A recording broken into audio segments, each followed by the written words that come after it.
Alors, bienvenue sur la page de Bertie le Kamite, l'imperturbable négro-thérapeute, défenseur des causes justes qui avancent malgré les vents contraires. En espérant que cette vidéo vous apportera un plus.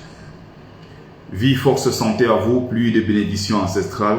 Bienvenue sur la page de Mumbelso Mbumbom, porteur et propagateur du savoir ancestral. Bienvenue, partagez et invitez les autres. Partagez et invitez les autres massivement. Nous allons donc discuter pendant 15 à 20 minutes. Et donc je vais revenir sur les propos de notre sœur Marlène Mvutu et préparer, n'est-ce pas, encore une fois les consciences, les esprits, comme on le fait depuis beaucoup d'années aujourd'hui, pour les prochaines élections présidentielles, pour préparer, n'est-ce pas, les sympathisants, les militants, voilà, et les Camerounais dans son ensemble, n'est-ce pas, à voter pour le candidat, n'est-ce pas, qui changera notre pays, qui s'appelle Maurice Kamto. Voilà, il faut mobiliser, continuer la mobilisation. Donc, je vais revenir ici sur certains de ces propos tenus. Mais il est important de rappeler ici que dans la lutte que nous menons, n'est-ce pas, dans la lutte que nous menons,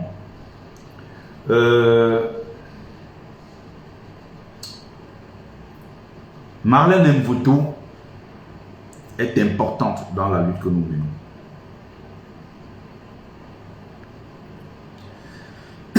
Elle fait sa part, comme on dit, dans la lutte que nous menons. Partagez le live, s'il vous plaît. Partagez et invitez les autres. Elle apporte sa modeste contribution dans la lutte que nous menons. Et il ne faut pas cracher sur ce qu'elle apporte. D'ailleurs, ça ne nous sert à rien de cracher sur ce qu'elle apporte. Comme je vois des combattants, je vois beaucoup de gens qui se sont levés et qui sont seulement sur sa page tous les jours pour l'insulter. Ils sont seulement sur sa page tous les jours pour l'attaquer. C'est pas comme si du jour au lendemain, elle avait pris conscience d'un certain nombre de choses. Non, elle le sait depuis très longtemps, mais elle était dans une logique de soutenir Paul Biya. Pour que Paul Biya gagne les élections, pour qu'elle puisse avoir sa position. Si peut-être elle n'a pas pu obtenir ce qu'elle souhaitait et qu'aujourd'hui elle est de notre côté, c'est-à-dire du côté de l'opposition. Quand il dit notre côté ici, il faut bien comprendre. Notre côté, c'est-à-dire nous, les opposants. Et non nous, les MRCistes. Et non nous, les Bamileke. Parce qu'il y a l'attitude de certains d'entre nous qui finalement montrent que cette lutte, et du moins, ou alors si vous voulez, il y a certains qui sont non Bamileke et qui se comportent toujours dans cette lutte comme s'ils venaient aider les Bamileke dans leur lutte. C'est des gens qui se comportent comme si c'est d'abord la lutte des Bamileke parce que c'est les Bamileke qui se battent à installer leur frère Maurice Kamto au pouvoir et que eux alors s'ils sont dans cette lutte, ils sont en train de nous aider. D'ailleurs, raison pour laquelle certains nous faisaient du chantage à un certain moment en disant que dans la lutte, ils ne sont pas d'ailleurs Bamileke, ils n'ont aucun intérêt dans ces choses-là et qu'on devrait leur dérouler le tapis rouge. Donc ils ne se battent pas pour le Cameroun. Certains se battent comme si en fait, ils se battent pour venir installer le frère Maurice Kamto qui est Bamileke comme nous. Il faut donc sortir de cette logique-là. Kamto est Bamileke, ça ne changera pas. Il est le président national du MRC. Il est camerounais. Ça ne changera pas. Mais il ne faut pas que certains se comportent comme si on avait besoin des gens à qui on va dérouler le tapis rouge pour venir nous aider à mettre notre frère Kamto au pouvoir. Il faut sortir de cette logique-là. Je le dis ici depuis des années. Donc, si on veut être donc concret, qu'est-ce que Marlène Mvutu apporte à la lutte?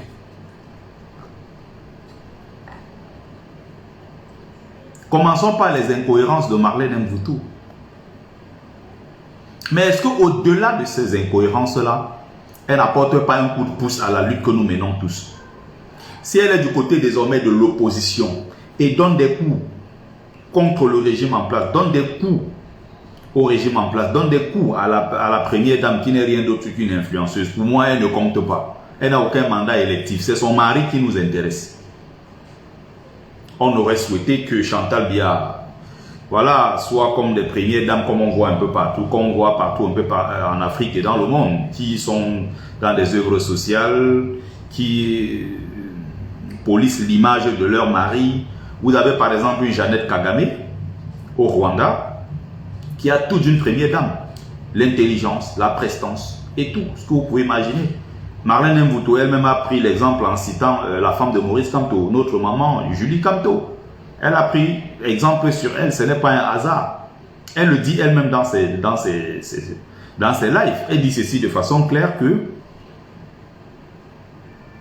ce n'est pas parce que j'aime trop Julie Kamto, mais puisqu'il faut que je prouve à Chantal Biya qu'elle n'est pas la meilleure, puisqu'il faut que je prouve à Chantal Biya que elle n'est rien du tout. Il faut que je lui montre le contre-exemple. C'est que c'est qu'une véritable première dame. Et alors je lui montre l'exemple de Julie Kamto. Pondérance, élégance, intelligence, voilà tout ce qui va avec.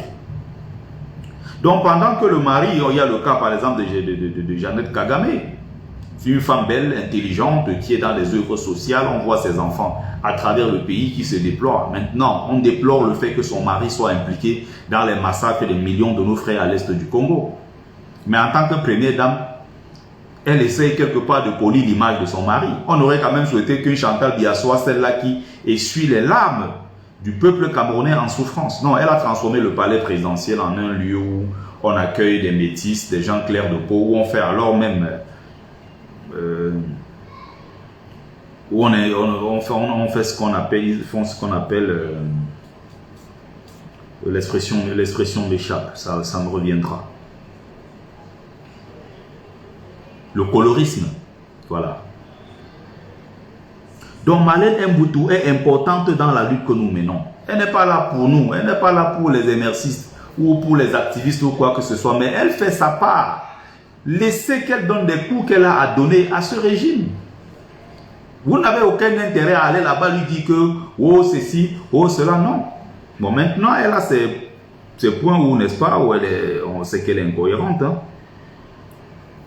Marlène Mvuto l'autre jour disait dans son live, je ne sais plus si c'était hier, je l'ai écouté en tout cas aujourd'hui. Elle dit ceci que oui, quand un homme a déjà 80 ans en Europe, on le met sous tutelle parce qu'on sait qu'il n'a plus tous ses moyens.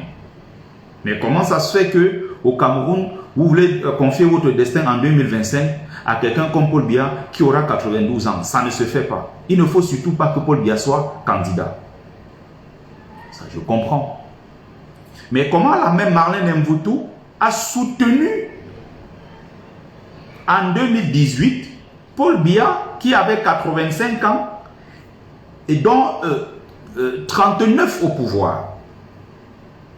36, oui, je crois, 36, 37 ans au pouvoir. Comment Marlène a pu soutenir la même Marlène qui dit aujourd'hui que oui, Biya n'est plus conscient, Biya ne contrôle plus rien. Mais comment la même Marlène a soutenu? Voilà les incohérences de Marlène Mvuto. Mais elle sait exactement ce qu'elle est en train de faire. Si elle peut apporter un plus au combat que nous menons contre le régime, acceptons-la, encourageons-la, partageons ce qu'elle fait. Ça ne veut pas dire que du jour au lendemain, elle et moi, elle et nous de l'opposition, on est devenus des grands amis. En politique, on est là pour nos intérêts. En politique, on est là pour créer et nouer des alliances qui vont nous permettre d'arriver au pouvoir. Parce que l'objectif, encore une fois, c'est d'aller conquérir ce pouvoir. Et si on veut aller conquérir ce pouvoir, si on veut aller le chercher, il faut qu'on ait des gens avec nous qui vont nous accompagner dans ce projet. Le but n'est pas de faire qu'elle ait une place de choix dans ce que nous faisons. Elle a d'ailleurs dit, le MRC m'apporte quoi? Ma part quoi dans le MRC? Qu'est-ce que vous m'apportez? Je ne suis pas une naïf qui entre en politique aujourd'hui. Moi, je vais en politique, il faut d'abord qu'on me propose quelque chose. Qu'est-ce que j'y gagne? Qu'est-ce que j'aurai en retour? Je veux un poste de député dans le Dja et Logo. Si je dois aller mobiliser là-bas pour le MRC, il faut que derrière ça, que je sois député ou bien que je sois ministre, je ne le ferai pas gratuitement pour le MRC. On est en politique.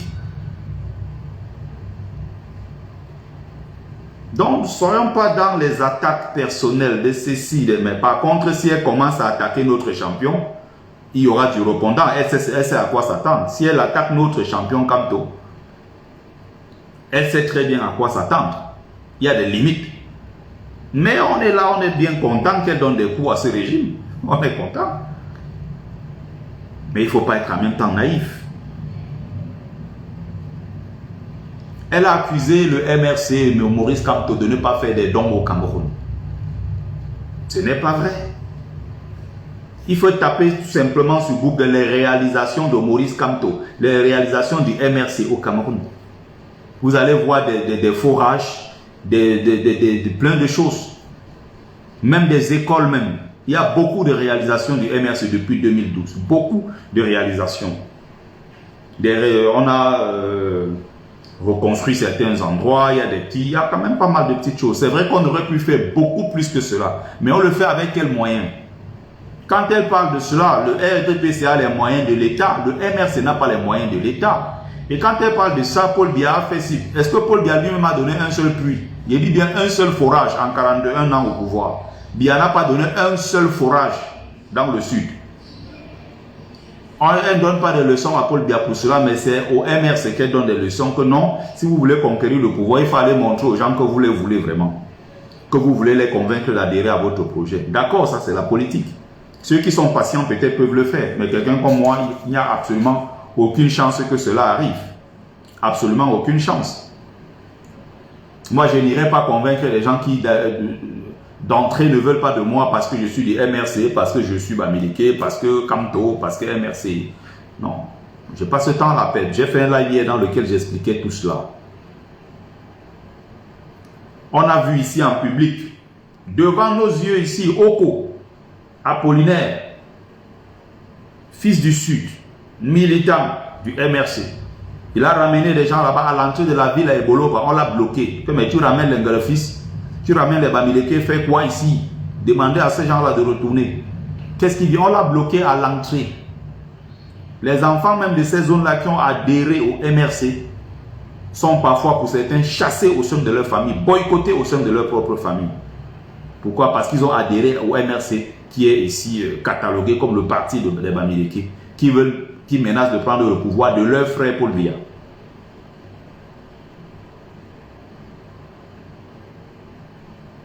Mais qu'est-ce que vous voulez finalement? Vous dites que non, on ne fait rien, alors que c'est vrai qu'on le fait quand même. On aurait certes pu faire beaucoup plus que cela. Là, je suis d'accord avec elle. On aurait pu faire beaucoup plus. Il faut donc, pour faire beaucoup plus, mettre beaucoup de moyens.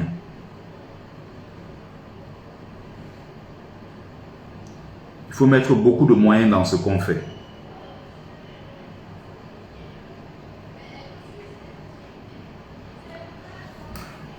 Elle a dit autre chose. J'ai fait une erreur tout à l'heure. J'aurais dû envoyer tout ça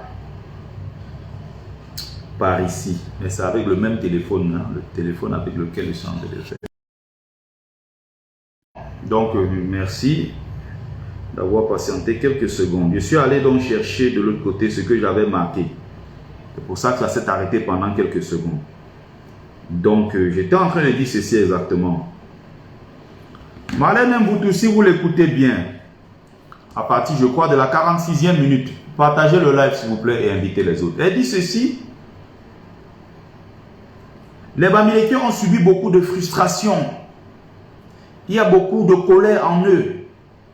On ne sait pas ce qu'il adviendra quand ils prendront le pouvoir. On ne sait pas ce qui se passera au Cameroun si les Bamileke prennent le pouvoir. Déjà que c'est des gens qui sont intolérants. Moi, j'ai demandé pardon aux Bamileke, ça fait peut-être combien d'années aujourd'hui? 6 ans. Mais ils reviennent à chaque fois avec cela, ça dit qu'ils sont même incapables de pardonner. Alors que c'est le moment de rassembler tous les Camerounais. Ça veut donc dire que l'un des leurs, qui est Maurice Kamto, s'il arrive au pouvoir, comment ils vont traiter les autres Camerounais qui ne sont pas Bamileke? On n'a pas encore jusqu'ici le visage, n'est-ce pas, d'un Camerounais, d'un Bamileke au pouvoir, ou du moins avec leurs frères au pouvoir. Qu'est-ce qui va arriver aux autres Camerounais? Je suis sur ma page secondaire. Je suis en train de partager moi-même. Donc, faites un tour de partage. Donc, ce que je vais faire ici, je vais aller sur la page de Patience Mboutou. Elle disait ceci, je crois à la page 46. Hein. J'ai noté en fait, pour éviter. Parce que quand tu parles comme ça, les gens vont dire peut-être que tu es en train d'inventer. C'est important. D'autres aussi pourront avoir le pouvoir. Parce que des gens qui ont eu le pouvoir pendant 40 ans, c'est difficile aussi. Donc il faut préparer tous les esprits, préparer tout le monde. Parce que on ne sait pas comment les Bamileke peuvent réagir quand, si jamais c'est un Bamileke qui est président. Parce que les Bamileke ont subi des années de frustration au Cameroun. On ne connaît pas leur vrai comportement. On dit souvent que c'est quand quelqu'un a l'argent que tu découvres son vrai comportement, ou quand quelqu'un a le pouvoir que tu connais son vrai comportement. Pour le moment, ils sont dans la conciliation, ils sont dans l'acceptation, ils sont dans la résignation. Mais personne ne va jamais prendre la photo. Il n'existe pas encore la photo d'un Bamileke quand c'est un Bamileke qui est président au Cameroun. Donc on peut aussi assister à des choses, des dérives extrêmement graves. Parce que les gens qui ont subi quasiment un génocide, les gens qui sont victimes. Elle reconnaît aujourd'hui que les Bamileke ont subi un génocide. Ça, c'est un très bon pas à Marlène. De toutes sortes d'abus, de toutes sortes de frustrations. S'ils arrivent un jour au pouvoir, pas que eux, qu'on dise que désormais c'est l'un des leurs qui est président du Cameroun, l'émotion va exploser parce que, qu'on ne vous dise pas, les Bamileke vivent beaucoup de frustration. C'est pour ça que lorsqu'il y a un petit truc qui les concerne, ils déversent tout ça sur vous. Donc, à la fin de ça, Marlène Mboutou va proposer ceci, que ce n'est pas bon pour le Cameroun que ça se fasse Bami, Betty, comme le pouvoir déjà fait 41 ans chez les Betty. Il vaut mieux transférer ce pouvoir-là soit chez un nordiste, soit chez un Sawa. Ce serait mieux pour tout le Cameroun, pour la paix dans tout le Cameroun. C'est ce qu'elle a appelé des ethnies tampons. Pour attendre que les tensions baissent jusqu'au moment où un Bamileke pourra prendre ou bien un Lekan pourra revenir au pouvoir. Voilà ce qu'elle propose comme solution. Voilà la manière villageoise de gérer l'État. Voilà la manière tribaliste. Le pouvoir central tribaliste qui a entretenu cela pendant des décennies au Cameroun, qui fait que notre pays aujourd'hui est divisé. C'est pour ça que le tribalisme d'État reste le plus grand poison dans ce pays, de l'héritage de Paul Biya. Donc voilà des gens qui sont au pouvoir depuis 41 ans, à travers le clan des Essingans qui ont pris le Cameroun en otage, et qui dirigent pratiquement tous les secteurs clés. L'administration centrale, l'armée, les impôts, tout ce que vous pouvez imaginer. S'il y a 10 personnes, il y a 7 Fangbeti Boulou qui sont là pour diriger. Et aujourd'hui, beaucoup plus les Boulous. Au départ, quand Paul Biya prend le pouvoir, ceux qui étaient vraiment assis et qui mangeaient n'étaient pas les Boulous, qui d'ailleurs à l'époque n'étaient pas déjà très nombreux. Jusqu'aujourd'hui, ils ne sont pas nombreux. Hein. Parfois, quand on crie Dja Elobo, il y a combien de personnes dans le Dja Elobo? Certes, on a besoin des gens, mais il ne faut pas faire comme si la région du Sud était un grand vivier électoral, au point où si ceux-là ne viennent pas voter, ça changerait quoi que ce soit. Ils ne sont pas si nombreux que ça. Donc, les Boulous qui à l'époque déjà ne sont pas très nombreux, et très peu sont ceux qui sont instruits. Et comme elle le dit elle-même dans son live, c'est une tribu que personne ne connaissait. C'est Paul Biya qui est venu révéler presque cela au monde entier. Quand tu dis Paul Biya, on dit qu'il est Boulou. Donc, c'est pour ça que son peuple voue une reconnaissance, et voit d'ailleurs une reconnaissance éternelle à Paul Biya, de les avoir sortis de l'ornière, n'est-ce pas? De l'anonymat presque. Donc, au départ, ceux qui vont s'installer et qui vont manger, c'est les bêtises, c'est des gens de Yaoundé, qui sont pour la plupart des gens déjà qui avaient connu l'école, qui étaient instruits, qui étaient quand même nombreux et qui dirigeaient déjà des postes clés, on va dire, dans l'administration, et du temps même déjà d'Aïdjo, mais les Boulous étaient encore reclus. Donc progressivement dans ce gâteau national qui deviendra, ou du moins qui se transformera en gâteau tribal, Fangbeti Boulou, les premiers qui vont manger seront les Yaoundés, les Beti en général, les Yaoundés. Et par la suite maintenant, la bagarre va s'installer entre eux parce qu'ils estiment qu'ils sont, n'est-ce pas, le géniteur de Paul Biya et que ce sont eux les Boulous qui doivent manger. Résultat, pendant que la part qui revenait aux Beti, aux Yaoundé, aux Ewondo si vous voulez, va se réduire drastiquement. Ça va se réduire drastiquement, si vous voulez, au profit maintenant des Boulous qui vont s'installer progressivement à tous les postes clés. Et c'est le travail que Ferdinand Gongo est en train de faire aujourd'hui. Salut Ngassa Rovier, salut Onolama Feu, salut Youbas Mamouda, Yen le Yakuza, salut. Pampa Mami également. C'est pour ça que quand je fais des lives, j'aime aller puiser des références dans l'histoire pour expliquer, pour que les gens comprennent. La bagarre que vous êtes en train de voir aujourd'hui, vous voyez les Fridolin qui font des sorties contre le régime, contre les Boulous. Vous voyez Ferdinand Gongo est en train de bagarrer aujourd'hui contre les Boulous. Vous voyez aujourd'hui Marlène Mboutou qui fait des sorties pour défendre les Boulous. Il faut aller comprendre au fond ce qui s'y passe. Si vous ne comprenez pas ce prisme-là, l'aspect tribal de la chose, vous êtes complètement hors course. Vous allez vous perdre pratiquement dans tout ce qui se passe à Yaoundé. Vous ne comprenez pas ces enjeux-là, c'est quelque chose de très important. C'est pour ça que quand je fais des lives, je prends le soin d'expliquer pour que les gens comprennent. Si vous ne comprenez pas ce côté-là, c'est perdu. Tout le reste, vous n'allez pas comprendre. Marlène Mboutou est Boulou. Donc, elle défend ici le bilan des Boulous. Et il y a cette volonté-là chez les Boulous d'introduire tout le monde en faisant croire que non, ce sont tous ceux-là qui ont mangé. Les Ewondo au départ qui mangeaient ont été poussés à la sortie par les Boulous qui ont tout pris aujourd'hui. Quand vous voyez tous les postes là, Ferdinand Gongo est en train de détricoter aujourd'hui en remplaçant les Boulous par les Nanga. Donc c'est encore les luttes entre eux là-bas. Il est en train de remplacer tous les Boulous qui étaient à des postes clés par des gens de Nanga et Boko. Il faut comprendre cela. Et donc voilà des luttes entre tous ces clans-là et tous ces ethnies qui sont, on va dire, les tribus qui sont dans le grand ensemble Fambeti Boulou. Donc quand vous voyez Marlène, elle est en train de défendre ses frères Boulou. Fridolin qui est en train de dire attention, vous voulez nous mêler à ces choses-là, moi je ne suis pas Boulou. C'est pour ça que Fridolin qui disait la malédiction de ce pays, c'est les Boulous qui ont tout mangé seuls. Je ne suis pas Boulou, je suis Manguissa. Les Bachenga, les Etones. Si vous n'entrez pas dans ce cercle-là, bonsoir Maître Amédée Touko, si vous n'entrez pas dans ce cercle-là, vous n'allez pas comprendre ce qui s'y passe. Quand vous voyez aujourd'hui, les gens sont dans la préférence tribale, chacun veut défendre ce côté Boulou. Il faut comprendre ce qui se passe derrière. Il y a beaucoup qui sont naïfs. Fridolin qui vous dit clairement que le maudit dans cette histoire qui a tout détruit le Cameroun, qui a tout mangé, j'avais pris son live ici, j'ai décortiqué. C'est les Boulous. Et que si Martinez Zogo était Boulou, il n'allait jamais être assassiné de cette façon. Ça dit bien ce que ça veut dire. Martinez Zogo n'allait jamais être assassiné de cette façon-là. Parce que Martinez Zogo est un Neton et c'est un Manguissa.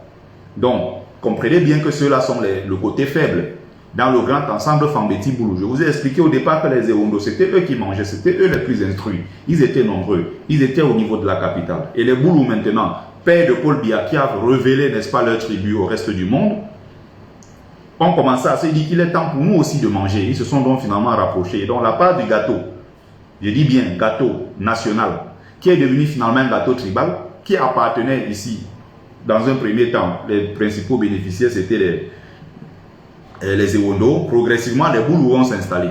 Et donc dans la lutte qui est en train d'être menée actuellement, il est question de détricoter ce système-là, c'est-à-dire détruire, exclure complètement les Boulous. Et c'est le travail que Ferdinand Gongo est en train de faire. Il est en train de remplacer à tous ces postes clés les Boulous par le clan, par les Nanga et Boko. Et donc quand vous écoutez Marlène Mboutou se plaindre, il faut comprendre au fond ce qui est en train de se passer. J'attire l'attention des gens dessus parce que j'ai des éléments dessus pour expliquer.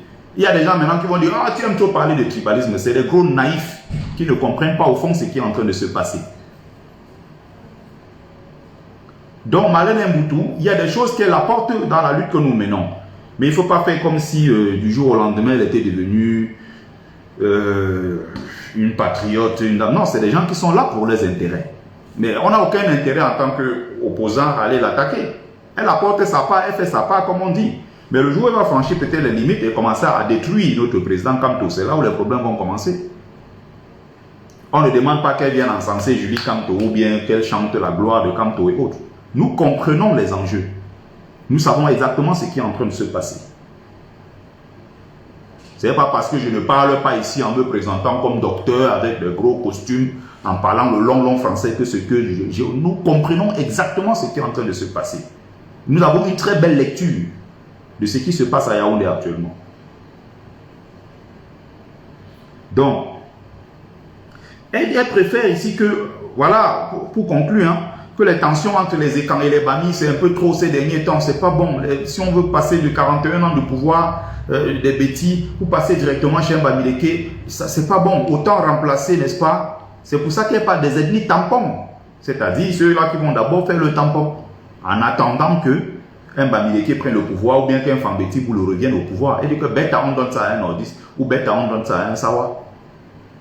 Vous comprenez?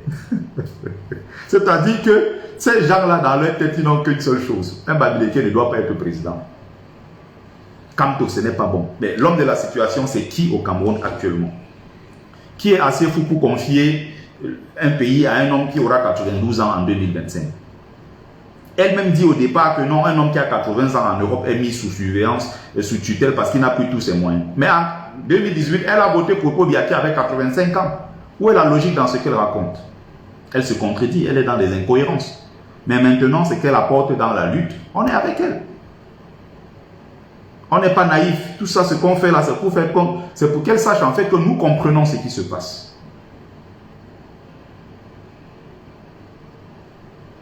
Donc, elle va dire autre chose. Les Bamileke doivent apprendre à oublier le passé. Dans quel pays sérieux dans ce monde on oublie le passé? Arrêtez de ressasser le passé. Vous revenez toujours sur l'affaire du génocide. Hein? C'est pour ça qu'en France, on ne peut pas voter un juif parce que les juifs, hein, ils vont toujours revenir avec l'affaire du génocide. Les Bamileke aussi au Cameroun, ils abusent.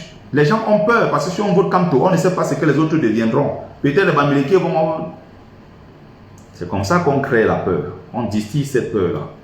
On fait croire aux gens que Kamto n'est pas là pour les problèmes du Cameroun. Quand il sera président, il ne sera pas le président de tous les Camerounais pour résoudre les problèmes de tous les Camerounais.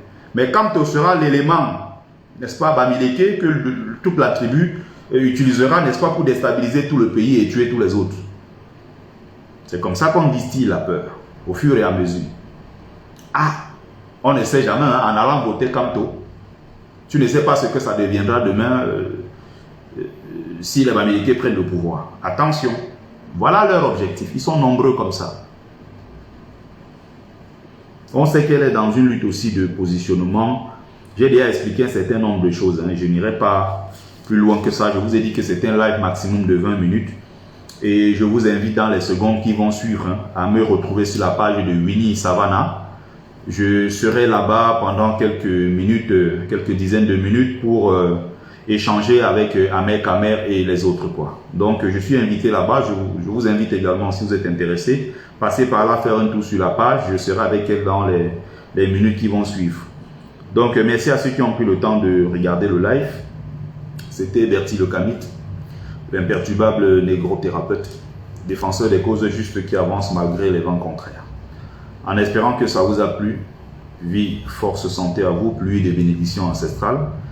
C'était Mumbeso Mbong, porteur du message des ancêtres et propagateur du savoir ancestral. Salut à vous, c'était Bertie. Salut, salut, salut.